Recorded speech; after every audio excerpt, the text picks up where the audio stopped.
今年5月，台南一位少年人因为车祸被送到吉米病院急症治疗，经过检查，除了骹手有骨折甲挫伤的状况，另外嘛有发现双主动脉创伤。医生烦恼伤者主动脉破损会危及性命，紧急为进行心脏血管外科手术，顺利救回性命。一般在外伤的情况之下，所有的器官都是有可能会因为巨大的外力而造成受伤。那胸主动脉也是我们身体的一个很重大的器官，那它的确也有可能在巨大外力的撞击之下，它本身有一个加速减速的情况，导致它有一个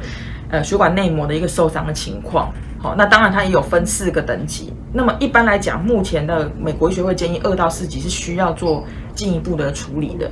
不然免得它真的将来发现甲状腺动脉瘤甚至直接破裂的时候，病人会直接死亡。胸主动脉的创伤是目前已经统计所知道的胸部创伤里面的第2高的死亡率。那重点是很多病人根本来不及就医。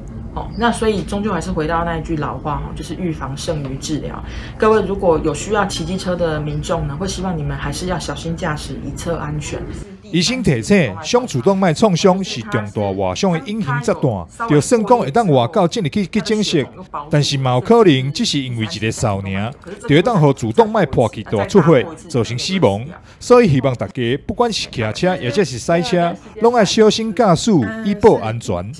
但是新闻张硕伟采访报道。所以有时候还是要看科访啊。